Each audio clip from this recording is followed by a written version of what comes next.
ಇವತ್ತಿನ ದಿನ ಕಳೆದ ತಿಂಗಳು ಮಣ್ಣುಗುಳಿಯಲ್ಲಿ ಆದಂತಹ ಕೆನರಾ ಬ್ಯಾಂಕ್ ಕಳ್ಳತನ ಪ್ರಕರಣಕ್ಕೆ ಸಂಬಂಧಪಟ್ಟಂತೆ ಇವತ್ತಿನ ಪತ್ರಿಕಾಗೋಷ್ಠಿಯನ್ನು ಕರೆಯಲಾಗಿದೆ. ಈ ಪತ್ರಿಕಾಗೋಷ್ಠಿ ಇದು ಭಾಗ 1. ಸೊ ಇದರಲ್ಲಿ ಆಗಿರುವಂತಹ ಘಟನೆಗಳು ಮತ್ತು ಈಗ ತನಿಖೆಯಲ್ಲಿ ಆದಂತಹ ಏನು ಘಟನೆಗಳಿದ್ದಾವೆ ಅದನ್ನು ತಮ್ಮ ಗಮನಕ್ಕೆ ತರ್ತಾ ಇದ್ದೀವಿ. ದಿನಾಂಕ 23/5/2025 ಮತ್ತು 24/5/2025 ಈ 2 ದಿನಗಳು ಮಧ್ಯದಲ್ಲಿ ಮಣ್ಣುಗುಳಿಯಲ್ಲಿದ್ದಂತಹ ಬ್ಯಾಂಕಿನಲ್ಲಿ ಕಳ್ಳತನ ಆಗಿದೆ ಅಂತಂತೇಳಿ ಅವರ ಬ್ಯಾಂಕ್ ಮ್ಯಾನೇಜರು ಒಂದು ಕಂಪ್ಲೇಂಟನ್ನು ಕೊಟ್ಟಿದ್ದರು. ಬ್ಯಾಂಕ್ ಸೇಫ್ ಲಾಕರ್ ರೂಮನ್ನು ಒಳಗಡೆ ನುಗ್ಗಿ ಬ್ಯಾಂಕ್ನಲ್ಲಿದ್ದಂತಹ ಸುಮಾರು 53,26,00,000 ಮೌಲ್ಯದ 58 kg ಬಂಗಾರ ಮತ್ತು 5 ಲಕ್ಷ ರೂಪಾಯಿ ದುಡ್ಡು ಕಳ್ಳತನ ಆಗಿದೆ. ಸೊ ಯಾರು ಮಾಡಿದರೆ ಗೊತ್ತಿಲ್ಲ ಅಂತಂಥೇಳಿ ಅವ್ರ ಬ್ಯಾಂಕ್ ಮ್ಯಾನೇಜರ್ ಒಂದು ಕಂಪ್ಲೇಂಟನ್ನು ಕೊಟ್ಟಿರ್ತಾರೆ. ಆ ಹಿನ್ನೆಲೆಯಲ್ಲಿ ಮಣ್ಣುಗುಳಿ ಪೊಲೀಸ್ ಠಾಣೆಯಲ್ಲಿ ಅಪರಾಧ ಕ್ರಮಾಂಕ ಸಂಖ್ಯೆ 69/25 ಮತ್ತು BNS ಅಡಿಯಲ್ಲಿ ಸೆಕ್ಷನ್ಸ್ಗಳ ಅಡಿಯಲ್ಲಿ ಪ್ರಕರಣವನ್ನು ದಾಖಲು ಮಾಡಿಕೊಂಡು ಪೊಲೀಸ್ ಇಲಾಖೆ ಈ ಪ್ರಕರಣವನ್ನು ಕೈಗೊಂಡಿರುತ್ತದೆ. ಆದಂತಹ ಪ್ರಮಾಣ ಮತ್ತು ಆದಂತಹ ಘಟನೆಗೆ ಸಂಬಂಧಪಟ್ಟಂತೆ ಪೊಲೀಸ್ ಇಲಾಖೆ ಒಟ್ಟು 8 ತನಿಖಾ ತಂಡಗಳನ್ನು ರಚನೆ ಮಾಡಿರುತ್ತೆ. ಅಡಿಷನಲ್ SP ನಮ್ಮ ರಾಮನಗೌಡ ಹಟ್ಟಿ ಅವರ ಮಾರ್ಗದರ್ಶನದಲ್ಲಿ 8 ತಂಡಗಳು ಕೆಲಸವನ್ನು ನಿರ್ವಹಿಸಲಿಕ್ಕೆ ಒಂದು ಆದೇಶವನ್ನು ಮಾಡಿ DSP ರೂರಲ್ ಅವರ ಒಂದು ತಂಡ, CPI ರೂರಲ್ ಅವರ ಒಂದು ತಂಡ, DSP ಸೆನ್ ಸುನೀಲ್ ಕಾಂಬ್ಳೆ ಅವರ ಒಂದು ತಂಡ, DSP ಬಾಗೇವಾಡಿ ಬಲ್ಲಪ್ಪ ನಂದಗಾವಿ ಅವರ ಒಂದು ತಂಡ, ಟೆಕ್ನಿಕಲ್ ತಂಡ ಮತ್ತು ಅವರ ಜೊತೆಗೆ ನಮ್ಮ ಇನ್ಸ್ಪೆಕ್ಟರ್ ಬಾಗೇವಾಡಿ ಗುರುಶಾಂತ್ ದಾಶಾಳ್ ಅವರ ಒಂದು ತಂಡ, CPI ನಿಡಗುಂದಿ ಅಶೋಕ್ ಚವ್ಹಾಣ್ ಅವರ ಒಂದು ತಂಡ, ಅದರ ಜೊತೆಗೆ ಸುಮಾರು 10ಕ್ಕಿಂತಲೂ ಹೆಚ್ಚು PSI ರವರು ಈ ತಂಡಗಳಲ್ಲಿ ಮತ್ತು ಆ ಸಿಬ್ಬಂದಿಗಳನ್ನು ಒಳಗೊಂಡಂಥ ಒಂದು ತಂಡವನ್ನು ರಚನೆ ಮಾಡಿರುತ್ತೆ. ಯಾಕಂತಂದರೆ ಆದಂತಹ ಘಟನೆ ಸ್ವರೂಪ ಮತ್ತು ಗಂಭೀರತೆಯನ್ನು ತಿಳ್ಕೊಂಡು ಈ ತಂಡಗಳನ್ನು ರಚನೆ ಮಾಡಿ ಪೊಲೀಸ್ ಇಲಾಖೆ ಕಾರ್ಯಪ್ರವೃತ್ತರಾಗಿರುತ್ತೆ. ಸೊ ಆ ಹಿನ್ನೆಲೆಯಲ್ಲಿ ಈಗ ಈ ಪ್ರಕರಣದಲ್ಲಿ ಆರೋಪಿಗಳಾದಂತಹ ವಿಜಯ್ ಕುಮಾರ್ ಮಿರಿಯಾಳು 41 ವರ್ಷ, ಈತ ಬ್ಯಾಂಕ್ ಮ್ಯಾನೇಜರ್ ಆಗಿ ನಮ್ಮ ಕೋಲಾರ ತಾಲೂಕಿನ ರೋಣಿಹಾಳ್ ಬ್ಯಾಂಕಲ್ಲಿ ಕೆಲಸ ಮಾಡ್ತಾಯಿದ್ದಾನೆ. ಸೊ ಈತ ಮುಂಚೆ ಇಲ್ಲಿ ಮಣ್ಣುಗುಳಿಯಲ್ಲಿ ಬ್ಯಾಂಕ್ ಮ್ಯಾನೇಜರ್ ಆಗಿ ಕೆಲಸ ಮಾಡಿದಂತಹ ವ್ಯಕ್ತಿ ಆಗಿರ್ತಾನೆ. ಆತ ಆರೋಪಿ ನಂಬರ್ 1. ಎರಡನೇದವನು ಚಂದ್ರಶೇಖರ್ ನೆರಲ, ಈತ ಖಾಸಗಿ ಉದ್ಯೋಗ, ರಿಯಲ್ ಎಸ್ಟೇಟು, ಆಮೇಲೆ ಈತನೊಂದು ಸೆಂಟ್ ಆಂಥ್ರೂ ಸ್ಕೂಲು ಅಂತಂತೇಳಿ ಸ್ಕೂಲನ್ನು ಕೂಡ ಹುಬ್ಬಳ್ಳಿ ಕೇಶವಾಪುರದಲ್ಲಿ ನಡೆಸ್ತಾನೆ. ಈತ ಕಾಂಟ್ರಾಕ್ಟರ್ ಆಗಿಯೂ ಕೆಲಸ ಮಾಡ್ತಾನೆ. ಆಮೇಲೆ ಈತ ಕ್ಯಾಸಿನೋಗಳನ್ನು ಕೂಡ ಆಡೋದು ನಡೆಸೋವಂಥ ಒಂದು ಹವ್ಯಾಸವನ್ನು ಹೊಂದಿದ್ದಾನೆ. ಗೋವಾದಲ್ಲಿ ಕೆಲಸ ಕಾರ್ಯಗಳನ್ನು ಮಾಡ್ತಾನೆ, ಹುಬ್ಬಳ್ಳಿಯಲ್ಲಿ ಮಾಡ್ತಾನೆ. ಅದೇ ರೀತಿ ಕೂಡ ಈತ ಶ್ರೀಲಂಕಾಕ್ಕೂ ಹೋಗಿ ಕೊಲಂಬೋ ಅಲ್ಲಿ ಇಲ್ಲಿಗಳಲ್ಲಿ ಕೂಡ ಕ್ಯಾಸಿನೋ ಆಡುವಂಥ ಒಂದು ಪ್ರವೃತ್ತಿಯನ್ನು ಬೆಳೆಸ್ಕೊಂಡಂಥ ವ್ಯಕ್ತಿ ಚಂದ್ರಶೇಖರ್. ಈ ಚಂದ್ರಶೇಖರು ಮುಂಚೆ ಒಂದು ಬ್ಯಾಂಕಲ್ಲಿ ಕೆಲಸ ಮಾಡಿ ಅಲ್ಲಿನೂ ಕೂಡ ಗೋಲ್ಮಾಲ್ ಮಾಡಿ ಸಸ್ಪೆಂಡ್ ಆಗಿ ಡಿಸ್ಮಿಸ್ ಆದಂಥ ಒಬ್ಬ ವ್ಯಕ್ತಿ. ಈತ ನಮ್ಮ ವಿಜಯ್ ಮೇರಿಯಾಳನ ಫ್ರೆಂಡು. ಇನ್ನೊಬ್ಬ ವ್ಯಕ್ತಿ ಸುನಿಲ್ ಮೋಕಾ ಅಂತಂತೇಳಿ ಇವನು ಕೂಡ ಈ ಚಂದ್ರಶೇಖರನ ಜೊತೆಗೆ ಅಸೋಸಿಯೇಟ್ ಆಗಿದ್ದು ಅವನ ಹತ್ತಿರ PA ರೀತಿಯಲ್ಲಿ ಕೆಲಸ ಮಾಡುವಂಥ ಒಬ್ಬ ವ್ಯಕ್ತಿ. ಇವನು ಕೂಡ ಈಗೇನು ಚಂದ್ರಶೇಖರ್ ಇದ್ದಂಥ ಎಲ್ಲ ಚಟಗಳನ್ನು ಕೂಡ ಇವನಿಗೂ ಇರುವಂಥ ಒಬ್ಬ ವ್ಯಕ್ತಿ. ಈ ಮೂವರು ಈಗ ಆರೋಪಿಗಳನ್ನ ನಾವು ಬಂಧನ ಮಾಡಿದ್ದೀವಿ. ಈ 3 ಜನ ಆರೋಪಿಗಳಿಂದ ಅವರು ಕೃತ್ಯಕ್ಕೆ ಬಳಸಿದಂತಹ 2 ಕಾರುಗಳು, ಅದರ ಜೊತೆಗೆ ಅವರಿಂದ ರಿಕವರಿ ಆದಂತಹ ಸುಮಾರು 10.5 kg ಕರಗಿಸಿದ ಬಂಗಾರ ಮತ್ತು ಆಭರಣಗಳನ್ನು ಈ 3 ವ್ಯಕ್ತಿಗಳಿಂದ ವಶಪಡಿಸ್ಕೊಂಡಿದ್ದೀವಿ. ಸುಮಾರು 10,75,00,000 ವ್ಯಾಲ್ಯೂವಿನ ವಸ್ತುಗಳನ್ನು ಅವರಿಂದ ಈ 3 ಜನ ವ್ಯಕ್ತಿಗಳಿಂದ ವಶಪಡಿಸ್ಕೊಂಡಿದ್ದೀವಿ. ಈ ಪ್ರಕರಣದಲ್ಲಿ ಇನ್ನೂ ಹಲವಾರು ಆರೋಪಿಗಳು ಹೊರಗಿದ್ದು ಅವರಲ್ಲಿದ್ದಂತಹ ಮಾಲುಗಳನ್ನು ನಾವು ವಶಪಡಿಸಿಕೊಳ್ಳೋದು, ಅವ್ರನ್ನ ಪತ್ತೆ ಮಾಡೋದು ಮತ್ತು ವಶಪಡಿಸಿಕೊಳ್ಳುವುದು ಕೂಡ ಬಾಕಿ ಇದೆ. ಸೊ ಆ ಹಿನ್ನೆಲೆಯಲ್ಲಿ ಪೊಲೀಸ್ ಇಲಾಖೆ ಈಗ ಈ ಪ್ರಕರಣದಲ್ಲಿ ಮಾಡಿದವರು ಯಾರು ಅನ್ನೋದನ್ನು ಭೇದಿಸುವುದರಲ್ಲಿ ಯಶಸ್ವಿಯಾಗಿದೆ. ಈ ಪ್ರಕರಣದಲ್ಲಿ ಇದ್ದಂತಹ ಆರೋಪಿಗಳನ್ನು ಪತ್ತೆ ಮಾಡಲಾಗಿದೆ ಮತ್ತು ಇನ್ನೂ ಉಳಿದ ಆರೋಪಿಗಳ ಬಗ್ಗೆ ಹೆಚ್ಚಿನ ತನಿಖೆಯನ್ನು ಕೈಗೊಂಡು ಅವರಿಂದನೂ ಕೂಡ ನಾವು ಇದನ್ನು ಡಿವೈಡ್ ಮಾಡ್ಕೊಂಡಿದ್ದಾರೆ, ಹಂಚಿಕೊಂಡಿದ್ದಾರೆ. ಸೊ ಅವರಿಂದನೂ ಕೂಡ ನಾವು ಆಭರಣಗಳನ್ನು ವಶಪಡಿಸಿಕೊಳ್ಳುವಂಥ ಕಾರ್ಯ ಇನ್ನೂ ಇದೆ. ಸೊ ಆದಷ್ಟು ಬೇಗನೆ ಕೂಡ ಉಳಿದಂಥ ಆರೋಪಿಗಳನ್ನು ಪತ್ತೆ ಮಾಡಿ ಪ್ರಕರಣದಲ್ಲಿರುವಂತಹ ಉಳಿದಂಥವ್ರನ್ನ ಕೂಡ ಆದಷ್ಟು ಬೇಗನೆ ಕ್ರಮ ಕೈಗೊಳ್ಳುವಂಥ ವಿಶ್ವಾಸ ಪೊಲೀಸ್ ಇಲಾಖೆಯಲ್ಲಿದೆ. ನೀವು ಕೇಳುವಂಥ ಕೆಲವು ಪ್ರಶ್ನೆಗಳಿಗೆ ನಾನೇ ಮೊದಲು ಕೆಲವೊಂದಿಷ್ಟು ಉತ್ತರಗಳನ್ನು ಕೊಡ್ತೀನಿ. ಸೊ ಇದು ಸುಮಾರು ತಿಂಗಳುಗಳಿಂದ ಪ್ಲ್ಯಾನ್ ಮಾಡಿದ್ದಾರೆ. ಫೆಬ್ರವರಿ ತಿಂಗಳಿಂದಲೇ ಇದನ್ನು ಪ್ಲ್ಯಾನ್ ಮಾಡಿದ್ದಾರೆ. ಯಾವ ರೀತಿ ಇದನ್ನು ಮಾಡಬೇಕು, ಎಕ್ಸಿಕ್ಯೂಟ್ ಮಾಡಬೇಕು ಅನ್ನೋದನ್ನು ಹಲವಾರು ಬಾರಿ ಚರ್ಚಿಸಿದ್ದಾರೆ. ಹಲವಾರು ಬಾರಿ ಇವರು ಮಣಗುಳಿಗೂ ಕೂಡ ಬಂದು ಹೋಗಿದ್ದಾರೆ. ಅಲ್ಲಿ ಇದ್ದಂಥ ಏರಿಯಾವನ್ನು ಪೂರ್ತಿ ಸ್ಟಡಿ ಮಾಡಿದ್ದಾರೆ. ಎಲ್ಲೆಲ್ಲಿ CCTVಗಳಿವೆ, ನಾವು ಯಾವ ದಾರಿಯಲ್ಲಿ ಬರಬೇಕು, ಯಾವ ರೂಟಲ್ಲಿ ಹೋಗಬೇಕು, ಯಾವ ರೀತಿ ಮಾಡಬೇಕು ಅನ್ನೋದನ್ನು ಕೂಡ ಅವರು ಹಲವಾರು ತಿಂಗಳುಗಳಿಂದ ಅದನ್ನು ಸ್ಟಡಿ ಮಾಡಿದ್ದಾರೆ.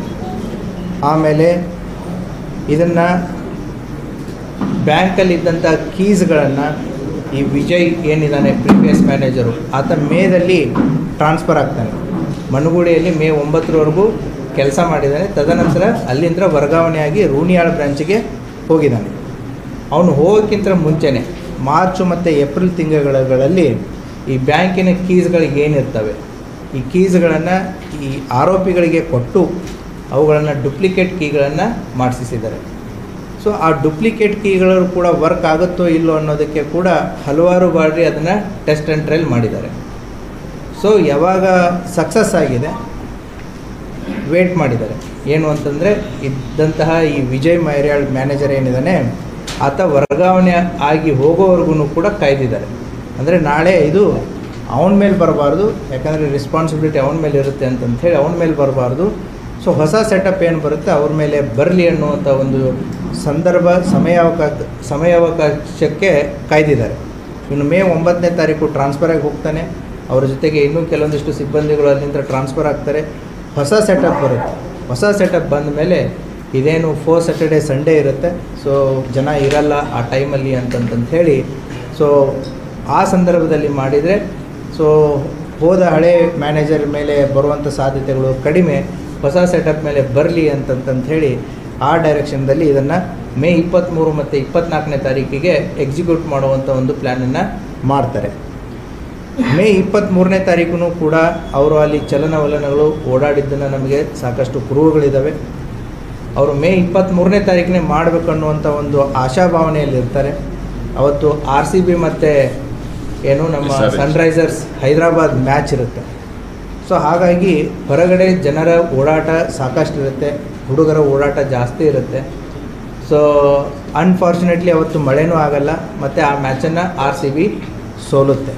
ಸೊ ಆ ಹಿನ್ನೆಲೆಯಲ್ಲಿ RCB ಸೋತಿದ್ದಕ್ಕೆ ಮಳೆ ಬರದೇ ಇದ್ದದಕ್ಕೋಸ್ಕರ ಸೊ ಅವತ್ತಿನ ಪ್ಲ್ಯಾನನ್ನು ಅವರು ಪೋಸ್ಟ್ಪೋನ್ ಮಾಡ್ತಾರೆ.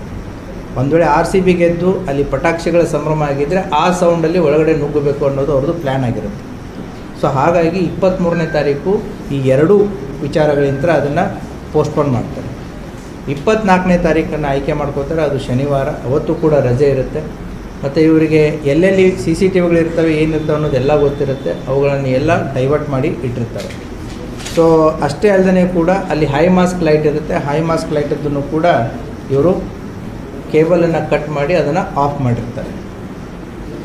ಸೊ 24ನೇ ತಾರೀಕು ಅವರು ಬಂದಂಥ ದಾರಿಗಳು, ಹೋದಂಥ ದಾರಿಗಳು, ಸೊ ಏನೇನು ಮಾಡಬೇಕು, ತಮ್ಮ ಇರುವಿಕೆಯನ್ನು ಯಾವ ರೀತಿ ಅದನ್ನು ಮುಚ್ಚಿಡಬೇಕು, ಎಲ್ಲ ರೀತಿಯಿಂದ ಅವರು ಪ್ರಯತ್ನಗಳನ್ನು ಮಾಡಿರ್ತಾರೆ. ಸೊ ರಸ್ತೆ ಆಗಿರ್ಬೋದು, ಟೆಕ್ನಾಲಜಿ ಆಗಿರ್ಬೋದು, ಬೇರೆ ಏನೆಲ್ಲ ಮಾಡ್ಬೋದು, ಸಾಕಷ್ಟು ರೀತಿಯ ಇಂಗ್ಲೀಷ್ ಮೂವೀಸ್ಗಳನ್ನು, ಹಿಂದಿ ಮೂವೀಸ್ಗಳನ್ನು, ನೆಟ್ಫ್ಲಿಕ್ಸು, ಅಮೆಜಾನ್ಸ್ಗಳಲ್ಲಿ ಸಾಕಷ್ಟು ಅವುಗಳನ್ನು ಅಧ್ಯಯನ ಮಾಡಿ ಪ್ಲ್ಯಾನನ್ನು ಮಾಡಿರ್ತಾರೆ. ಸೊ ಯಾವ ರೀತಿ ನಾವು ಪೊಲೀಸರಿಂದ ತಪ್ಪಿಸ್ಕೊಳ್ಬೋದು ಅಂತ. ಅವರ ವೇಷಭೂಷಣಗಳನ್ನು ಕೂಡ ಅವರು ಡಿಸೈಡ್ ಮಾಡಿರ್ತಾರೆ. ಯಾವ ವ್ಯಕ್ತಿಗೆ ಯಾವ ರೀತಿಯಾದಂಥ ವೇಷಭೂಷಣಗಳನ್ನು ಹಾಕಬೇಕು, ಹೇಗೆ ಹಾಕಬೇಕು. ಸೊ ಪ್ರತಿಯೊಂದನ್ನು ಮಾಸ್ಕು, ಹೆಲ್ಮೆಟ್ಟು, ಮರೀಚಿಕೆಗಳನ್ನು ಯೂಸ್ ಮಾಡ್ತಾರೆ. ಸೊ ಯೂಸ್ ಮಾಡಿ ಎಲ್ಲಿಯೂ ಕೂಡ ಕುರುಹುಗಳು ಬರಬಾರ್ದು ಅನ್ನೋವಂಥ ಒಂದು ಇದರಲ್ಲಿ ಪ್ಲ್ಯಾನನ್ನು ಮಾಡಿರ್ತಾರೆ.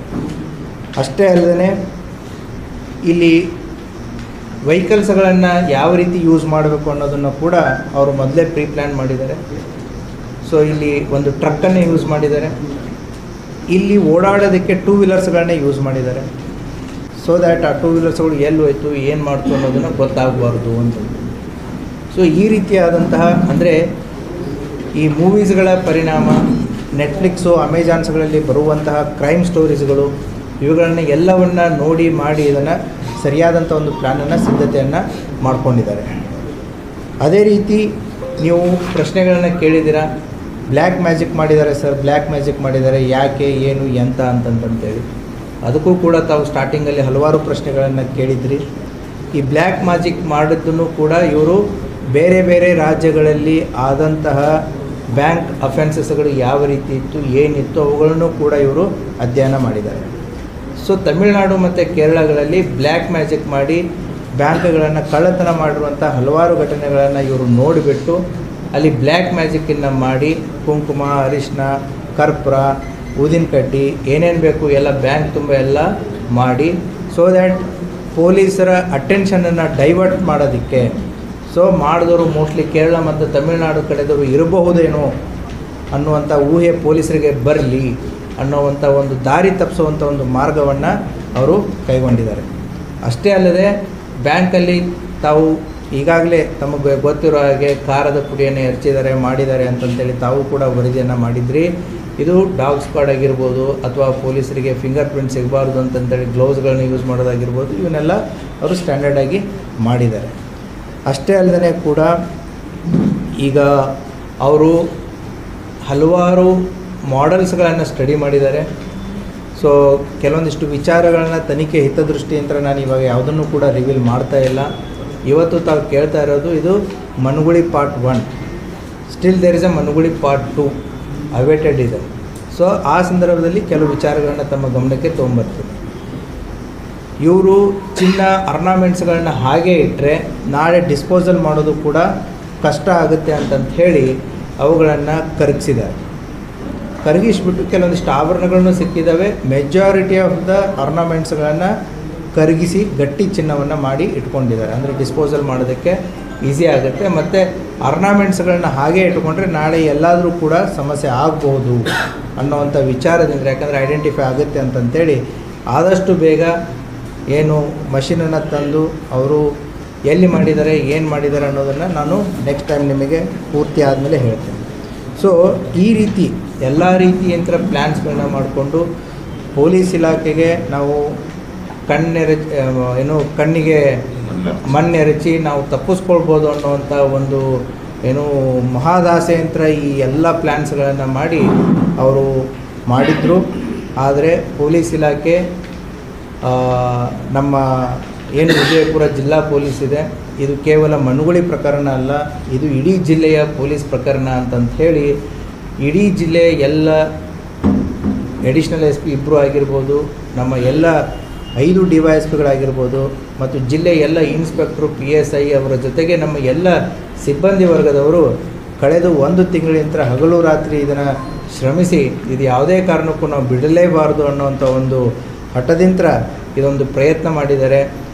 ಅವರ ಪ್ರಯತ್ನದ ಫಲವಾಗಿ ಇವತ್ತು ಆರೋಪಿಗಳು ಪತ್ತೆ ಆಗಿದ್ದಾರೆ. ಮತ್ತು ಈ ಪ್ರಕರಣದಲ್ಲಿ ಇನ್ನೂ ಸಾಕಷ್ಟು ಕೆಲಸಗಳು ಬಾಕಿ ಇದೆ. ಅದೇ ರೀತಿಯೂ ಕೂಡ ನಮ್ಮ ಪೊಲೀಸ್ ಇಲಾಖೆಯ ಹಿರಿಯ ಅಧಿಕಾರಿಗಳು DGP ಸರ್ ಅವರಾದಂಥ ಸಲೀಂ ಸರ್ ಆಗಿರ್ಬೋದು, ನಮ್ಮ ADG L&O ಆದಂಥ ಹಿತೇಂದ್ರ ಸರ್ ಅವರಾಗಿರ್ಬೋದು, ಮತ್ತು ನಮ್ಮ ಬೆಳಗಾವಿ IGP ಸರ್ ಅವರಾಗಿದ್ದರು. ನಮಗೆ ಸೂಕ್ತವಾದಂಥ ಮಾರ್ಗದರ್ಶನವನ್ನು ಕೊಟ್ಟು ಅವರು ಅಡ್ವೈಸ್ ಮಾಡಿದ್ದು ಇಷ್ಟೇ. ಇದು ಅಮೌಂಟನ್ನು ಕೇಳ್ಪಟ್ಟು ಶಾಕ್ ಆಗಿರೋದು. ಎರಡನೇದ್ದು ಅವರು ಅಡ್ವೈಸ್ ಮಾಡಿರೋದು ಇಂಥ ಅವಕಾಶಗಳು ಕಡಿಮೆ ಸರ್ವಿಸಲ್ಲಿ. ಸೊ ಇಂಥ ಪ್ರಕರಣಗಳನ್ನ ನೀವು ಪತ್ತೆ ಮಾಡಿದರೆ ಪೊಲೀಸ್ ಇಲಾಖೆಗೆ, ರಾಜ್ಯಕ್ಕೆ, ಸರ್ಕಾರಕ್ಕೆ ನೀವು ಹೆಸರು ತಂದು ಕೊಡ್ತೀರಾ, ಚೆನ್ನಾಗಿ ಕೆಲಸ ಮಾಡಿ ಅಂತಂತ ಹೇಳಿ ಸುಮಾರು 1 ತಿಂಗಳಿಂದ ಮಾರ್ಗದರ್ಶನವನ್ನು ಮಾಡಿ ಈ ಕೆಲಸ ಸಕ್ಸಸ್ ಆಗೋದಕ್ಕೂ ಕೂಡ ಅವರು ಕೂಡ ಕಾರಣೀಭೂತರಾಗಿರ್ತಾರೆ. ಪರ್ಟಿಕ್ಯುಲರ್ಲಿ ನಮ್ಮ IGP ಚೇತನ್ ಸಿಂಗ್ ರಾಥೋರ್ ಸರ್ ಅವರು ಕೂಡ ಪ್ರತಿದಿನ ಈ ಪ್ರಕರಣಕ್ಕೆ ಸಂಬಂಧಪಟ್ಟಂತೆ ಬೆಳಗ್ಗೆ ಸಾಯಂಕಾಲವರೆಗೂ ಎಲ್ಲ ತನಿಖಾ ತಂಡದವರ ಜೊತೆಗೆ ನಿರಂತರವಾದಂಥ ಸಂಪರ್ಕವನ್ನು ಇಟ್ಕೊಂಡು ಯಾವುದೇ ರೀತಿಯಾದಂತಹ ತನಿಖಾ ತಂಡಕ್ಕೆ ಪ್ರೆಷರ್ ಫಾರ್ಮ್ ಆಗಲಾರ್ದೇ ಅದನ್ನು ಒಂದು ವೈಜ್ಞಾನಿಕ ರೀತಿಯಲ್ಲಿ ಒಂದು ಲಾಜಿಕಲ್ ಎಂಡಿಗೆ ಕರ್ಕೊಂಡು ಹೋಗುವಂಥ ಒಂದು ಇದಕ್ಕೆ ಪೊಲೀಸ್ ಇಲಾಖೆ ಎಲ್ಲ ಹಿರಿಯ ಅಧಿಕಾರಿಗಳು ಕೂಡ ಇದಕ್ಕೆ ಕಾರಣೀಭೂತರಾಗಿದ್ದಾರೆ. ಸೊ ಆ ಹಿನ್ನೆಲೆಯಲ್ಲಿ ತಾವು ಕೂಡ ಮಾಧ್ಯಮದವರು ಕೂಡ ನಮ್ಮ ಪೊಲೀಸ್ ಇಲಾಖೆಯ ಜೊತೆಗೆ ಸಾಕಷ್ಟು ರೀತಿಯಲ್ಲಿ ಹಲವಾರು ರೀತಿಯಲ್ಲಿ ಸಹಕರಿಸಿದ್ದೀರಾ. ಈ ಪ್ರಕರಣ ಪತ್ತೆ ಆಗೋದಕ್ಕೂ ಕೂಡ ನೀವು ಕಾರಣೀಭೂತರಾಗಿರ್ತೀರ. ಆ ಹಿನ್ನೆಲೆಯಲ್ಲಿ ಎಲ್ಲರಿಗೂ ಕೂಡ ಧನ್ಯವಾದಗಳನ್ನ ತಿಳಿಸುತ್ತೆ. ಅದೇ ರೀತಿ ಈ ತನಿಖೆಯಲ್ಲಿ ಇನ್ವಾಲ್ವ್ ಆದಂಥ ಎಲ್ಲ ಸಿಬ್ಬಂದಿವರೆಗೂ, ಒಬ್ಬ ಪೊಲೀಸ್ ಕಾನ್ಸ್ಟೇಬಲ್ ಹಿಡ್ಕೊಂಡು SP ಅವ್ರಿಗೂ ಕೂಡ ಇದರಲ್ಲಿ ಕೆಲಸ ಮಾಡಿದ್ದಾರೆ. ಅವರ ಪ್ರತಿಯೊಂದು ಎಫರ್ಟನ್ನು ಪೊಲೀಸ್ ಇಲಾಖೆ ಅಪ್ರಿಷಿಯೇಟ್ ಮಾಡುತ್ತೆ, ಐಡೆಂಟಿಫೈ ಮಾಡುತ್ತೆ, ಅವರ ಕಾರ್ಯವನ್ನು ಶ್ಲಾಘಿಸುತ್ತೆ. ಸೊ ಫಾರ್ ನೀವು ಕೇಳಿರೋದು ಇದು part 1, part 2 is still awaited. Thank you. Wait for part 2. One by one. ಕರಗಿಸದಂದ್ರೆ ಈಗ ಯಾರು ಅದರ ಆಕ್ಚುಲಿ ಓನರ್ ಇದ್ದಾರೆ, ಅವ್ರಿಗೆ ಅದೇ ಸಿಗೋದು ಬಹಳ ಕಷ್ಟ ಆಗುತ್ತಲ್ಲ. How it is very difficult for them to get their own. Will answer you later regarding this. Sir ಇಷ್ಟೆಲ್ಲ ಮಾಸ್ಟರ್ ಮೈಂಡ್ ಮಾಡಿದ್ರು, ಸಿಕ್ಕಾಕೊಂಡ್ರೆ ಹೇಗೆ ಸರ್ ಆ ಮೂರು? That is policing. ಅಲ್ಲ ಸರ್, ಎಲ್ಲಿ ತಪ್ಪು ಮಾಡೋದು, ತಪ್ಪು ಎಲ್ಲಿ ಮಾಡಿದ್ರು ಅಂತಲೂ ಹೇಳಲ್ಲ ನಾವು. ಪೊಲೀಸರು ತಮ್ಮ ಕೌಶಲ್ಯವನ್ನು ಇಲ್ಲಿ ಮರೆತಿದ್ದಾರೆ. ಸರ್ ಇಷ್ಟೆಲ್ಲ ಕಾರ್ಯಾಚರಣೆ ಡೀಟೇಲ್ಸ್ ಅಂದರೆ ಹೆಂಗಿತ್ತು, ಯಾಕೆಂದ್ರೆ ಅವ್ರು ಎಲ್ಲಿದ್ರು, ಹೆಂಗೆ ಇನ್ನೂ ಹೇಳಿದ್ದೀನಲ್ಲ. So part 2 we have the number, but in the interest of the case we are not going to tell.